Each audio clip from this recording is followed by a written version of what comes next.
విక్రమ్ టీవీకి సబ్స్క్రైబ్ చేయండి. Subscribe to Vikram TV. Subscribe to Vikram TV. Subscribe to Vikram TV. Subscribe to Vikram TV. Subscribe to Vikram TV. Please like share and subscribe to Vikram TV. Hello brother, చెప్పండి అన్న. ఎట్లా అనిపిస్తుంది రేవంత్ రెడ్డి గారి ప్రభుత్వం ఏ విధంగా ఉందంటారు? ఇప్పటి వరకు అయితే పర్లేదు, బాగానే నడుస్తున్నది, మంచిగానే అనిపిస్తున్నది. మరి 6 గ్యారంటీలు అని చెప్పేసి అధికారంలోకి వచ్చిండు కదా, మరి 6 గ్యారంటీలు ఎంతవరకు అందుతున్నాయి? 6 గ్యారెంటీ అనేది తాను పాలన సంవత్సరమే అయినది కాబట్టి నడుస్తూనే, సంవత్సరం లోపే ఉన్నది కాబట్టి నడుస్తూనే ఉన్నది. ఇచ్చేటి హామీలు అయితే కొన్ని నెరవేరుతూనే ఉన్నాయి. ఇప్పుడు రుణమాఫీ నెరవేరింది, మన ఫ్రీ బస్ నెరవేరింది, గ్యాస్ది కూడా నెరవేరుతూనే ఉన్నది. ఈ 3 అయితే నాకు తెలిసి 3 నడుస్తుంది.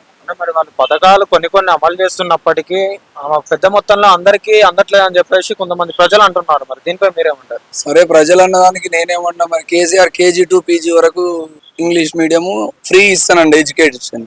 ఆ ఎడ్యుకేషన్ లో నా పిల్లలు 3 ఉన్నారు. నేను కూడా హ్యాపీగా ఫీల్ అయ్యి 2 సార్లు ఓటేసి. KG to PG కాదు కదా, దేనికి చేయలేదు. మరి ఆయన ఏం అడిగిరంట 10 సంవత్సరాలు మన ప్రజల తరఫున ఏం అడగలేకపోయారు కదా. మరి ఈయన సంవత్సరం లోపు ఇంత తొందర ఎందుకు? మన ప్రజలకి తగ్గించుకోవచ్చు కదా తొందర. అంటే మీకు రుణమాఫీ జరిగిందని చెప్పేసి అంటున్నారు కదా, మరి ఎంతవరకు జరిగింది? రుణమాఫీ నాకు 2 ఎకరాలే పొలము, నాకు 1 ఎకరాకే నాకు లోన్ వచ్చింది కాబట్టి 1 ఎకరానే నాకు పట ఉన్నది. 1 ఎకరాకు లోన్ వచ్చింది. 1 ఎకరా కూడా కేసీఆర్ ప్రభుత్వంలో నాకు రుణమాఫీ కాలే. అడిగితే మేము సింగిల్ విండో బ్యాంక్ లో అడిగితే లిస్ట్ పంపినాం, లిస్ట్ ప్రకారమే అవుతున్నాయి. నెక్స్ట్ లిస్ట్ లో వస్తుండొచ్చు మీ పేరు అనేది చెప్పుకొచ్చింది. దానికి నువ్వు రాష్ట్ర నెక్స్ట్ లిస్ట్ అంటే నీకు ఓట్లు వేసినది రాష్ట్ర ప్రజలంతా, లిస్ట్ వైజ్ గానే అయితే ఓట్లు వేయలేదు కదా మేము అని మాకు కూడా అప్పుడు బాధ అనిపించింది. అంటే ఇప్పుడు 2 లక్షల లోపు అందరికీ రుణమాఫీ జరిగింది అని చెప్పేసి రేవంత్ రెడ్డి గారు చెప్తా ఉన్నారు. సో మరి కొంతమంది రైతులు అంటున్న మాట ఏంటంటే 1 లక్షలోపు ఉన్న వాళ్ళకి కూడా రుణమాఫీ జరగలే అని చెప్పేసి అంటున్నారు. దీనిపై మీరేమంటారు? 1 లక్షలోపు రుణమాఫీ ఉన్న వాళ్ళకి జరగలేదు అనేది అదొక భ్రమ. ఆల్రెడీ వాళ్ళకు కేసీఆర్ ప్రభుత్వంలో జరగగానే రుణమాఫీ జరగగానే మళ్ళీ తీసుకున్న వాళ్ళు కావచ్చు. ఆయన డేట్ కట్ ఆఫ్ డేట్ పెట్టింది కానీ ఆ డేట్ తర్వాత తీసుకున్న వాళ్ళకి 1 లక్ష లోపు మాఫీ కాకపోవచ్చు. కట్ ఆఫ్ డేట్ లోపు ఉన్న వాళ్ళకైతే నాకు తెలిసి రుణమాఫీ అయినది. మరి మన తెలంగాణ రాష్ట్రంలో మనం చూసుకున్నట్టయితే కొత్తగా కాంగ్రెస్ ప్రభుత్వం రైతు పండుగ సంబరాలు అనేది చేస్తా ఉన్నారు. సో మరి రైతు పండుగ సంబరాలు చేసుకోవడానికి రైతుకు సరైన న్యాయం జరిగిందంటారు? రైతులకు కేసీఆర్ ప్రభుత్వాన్ని దీన్ని చూసుకున్నంత వరకు అయితే రైతులకైతే కొంత మేరకు రుణమాఫీలో న్యాయమే జరిగింది. రైతు పండుగ అంటే ఇంకా కోరికలు నెరవేరలేదు కాబట్టి రైతులు కూడా కొంత అసంతృప్తిగానే ఉన్నారు. ఈయన బాగానే చేసిండు అని అనలేను, చేస్తలేడని కూడా అనలేను. నడుస్తున్నది కాబట్టి మనమైనా ఒక సంవత్సరం మొదలు పెట్టినప్పుడు స్టార్టింగే మనకు దొరకదు అంతు. అంటే ఇప్పుడు రైతుల ఖాతాల్లోకి సన్నాలకి 500 బోనస్ ఇస్తున్నాం అంటున్నారు రేవంత్ రెడ్డి గారు. సో మరి 500 బోనస్ ఇస్తున్నారు కదా, మాకు రైతు భరోసా అవసరం లేదని చెప్పేసి కొంతమంది రైతులు అంటున్నారట. దీనిపై మీరేమంటారు? మరి ఒక రైతుగా రైతు భరోసా అవసరం లేదంటే నువ్వు రైతు భరోసా అవసరం ఉన్నది. ఎట్లా ఉన్నది? నువ్వు రుణమాఫీ ఏ రకంగా చేసినావో ఆ రకంగా ఇస్తే రైతు భరోసా ఓకే. నువ్వు కేసీఆర్ కనుక ఇచ్చినట్టు ఇస్తే అవసరం లేదు రైతు భరోసా. అట్లా ధనవంతుడు అవుతున్నాడు, పేదోనికి ఏం లాభం లేదు. అది పేదోని సొమ్ముతో ధనవంతుని పెడుతున్నారు. రైతులకు రైతు భరోసా ఇస్తే దానివల్ల ప్రయోజనం ఏం లేదు మధ్యస్థ రైతుకు. ఇప్పుడు కట్ ఆఫ్ ఇప్పుడు ఎట్లా నువ్వు 2 లక్షలు అయితే ఎట్లా పెట్టినావు రుణమాఫీకి, అదే 2 లక్షల ల్యాండ్ సెట్ చేసుకుంటే నీకు 5-6 ఎకరాల లోపే ఉంటుంది. 4-5 ఎకరాలు ఉన్నోనికే రుణమాఫీ రైతు భరోసా కూడా పెడితే మంచిగా అనిపిస్తుంది. అంటే మీరు ఒక రైతుగా అంటున్నారు కదా, రైతు అంటున్నారు, వడ్లు కోసారా? మరి వడ్లు వరికి వచ్చిన ఐటీ వాజర్ అమ్ముకొచ్చుకున్నా. నిన్ననే 1920 రూపాయలకు అమ్ముకున్నా. నిన్న సండే లీవ్ దొరికింది కాబట్టి కోసుకొని 1920కి అమ్ముకొచ్చుకున్నా. గవర్నమెంట్ రేటు 2200, 2100 చిల్లర ఉన్నాయి. గవర్నమెంట్ రోడ్ మాకు కొన్న దాఖలే లేదు మా ఊర్లో. మరి కాంగ్రెస్ ప్రభుత్వం మంచిగా చేసిందని ఎలా అంటున్నారు? మంచిగా చేసిందని అనట్లేదు, ఆయన చేసే పనులు నడుస్తున్నాయి, బాగానే ఉన్నాయని అంటున్నారు. మంచిగా చేయలేదంటే మంచిగా చేసిన, ఆయన చేసిన పనులలో కొన్ని వరకు అయితే మంచిగా రైతుకు సేఫ్టీగానే ఉన్నది. అదే కేసీఆర్ నీకు 10 సంవత్సరాల రుణమాఫీ చేస్తా అన్నాడు. ఏం చేసిండు? ఎవరికి చేయలేదు. ఎవరికో ఆయనే ప్రభుత్వానికి అండదండలు వాళ్ళు పలుక్కుంటూ ఆయన లీడర్ల చుట్టూ తిరిగిన వాళ్ళకి లీడర్లే రుణమాఫీ చేయించారు తప్ప మధ్య రైతునికి తెలియలేని రైతుకు ఎవరికి రుణమాఫీ చేయలేదు. అంటే నెల రోజుల కిందట కూడా కోసిన వాటిలు అమ్ముడు పోవట్లే అని చెప్పేసి రైతులు వాపోతున్నారు కదా, దీనిపై మీరేమంటారు? అమ్ముడు పోవట్లేదు అంటే ఇప్పుడు గవర్నమెంట్ కాంటాలు అయితే ఎక్కడైతే పెట్టిరో అక్కడ నిర్లక్ష్యంగా వ్యవహరిస్తే అమ్ముడు పోవట్లేదని వాపోతున్నారు. వాళ్ళు వాపోయిన దానికంటే ఇప్పుడు మొత్తమే కాంటాలు లేని వాళ్ళు ఇంకా దరిద్రులు అయిపోయారు. ఇప్పుడు ఫర్ ఎగ్జాంపుల్ మా ఊరే తురకల శాపనంలో కాంటనే లేదు. మేము 1800 కాంచాలు స్టార్ట్ చేస్తే 1900 దాకా అమ్ముతున్నాం. మాకు ఒక్కొక్క రైతు క్వింటాల్కి 200-300 లాసే కదా. ఇంకా మరి ఆయన ఎనుకో ముందు ఆయన అమ్ముకోవచ్చు, వాళ్ళ ఊర్లో కాంట వచ్చింది, అంతవరకు తృప్తి పడాలి. మరి లేని వాళ్ళం ఇంకా అది బాధ అనిపిస్తుంది మాకు.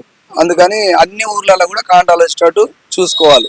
ప్రభుత్వానికి ఏం చెప్పాలనుకుంటున్నారు మీరు ఒక రైతు? ప్రభుత్వానికంటే ఇంత నిర్లక్ష్య వ్యవహారం మంచిగా లేదు, బాగలేదు.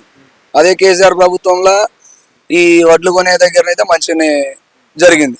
అందరికి ఒడ్లు ఊరికి కాంటాలు వేసి అంతకుముందు మాకు గొంగిడి సునీత గారు ఉన్నారు, ప్రతి కారుకు కాంటా వేసిరు, బాగానే ఒడ్లు కొన్నారు. ఇప్పుడు ఇక్కడనైతే లేకుండా అయింది, కాంగ్రెస్ ప్రభుత్వం కాంటనే లేదు మాకు. అంటే ఇప్పుడు తెలంగాణలో మనం చూసుకున్నట్టయితే మార్పు కావాలి అని చెప్పేసి కాంగ్రెస్ ని తెచ్చుకున్నాం కదా, మరి మార్పు జరిగిందంటారు? మార్పు జరిగిందా అంటే ఇంకా జరగలేదు, అది జరుగుతున్నదేమో చెప్పలేం, జరుగుతుండొచ్చు కూడా. నీకు ఒక్కనికే పట్టం కడితే నువ్వు ఏం చేస్తావో చేసుకో అన్నట్టే మీ రాజకీయ నాయకులు అట్లే ఉన్నారు, మీ కింద ఉన్న లీడర్లు కూడా అట్లే ఉన్నారు. కాబట్టి మార్పు తెచ్చుకున్నారు. అవసరం మార్పు కంపల్సరీ, మన రాష్ట్రానికి ప్రభుత్వ మార్పు అవసరం. మరి మార్పు జరిగిందంటారు? ఇంకా జరగలేదు, కొద్ది జరుగుతున్నది, ఇంకా జరగాలని ఆశిస్తున్నాం అంతే. ఇప్పుడు తెలంగాణలో మనం చూసుకున్నట్టయితే విద్యా వ్యవస్థ అనేది దారుణంగా ఉంది. ఇప్పుడు కొన్ని మధ్యాహ్న భోజన పథకంలో పసికందులు బలవుతా ఉన్నారు, ఫుడ్ పాయిజన్ గురవుతా ఉన్నారు అని చెప్పేసి అంటున్నారు. మరి దీనిపై మీరేమంటారు? మొన్న మా దగ్గర మా డిస్ట్రిక్ట్ లో అయితే ఫుడ్ పాయిజన్ అయిందని బైకాట్ చేశారు.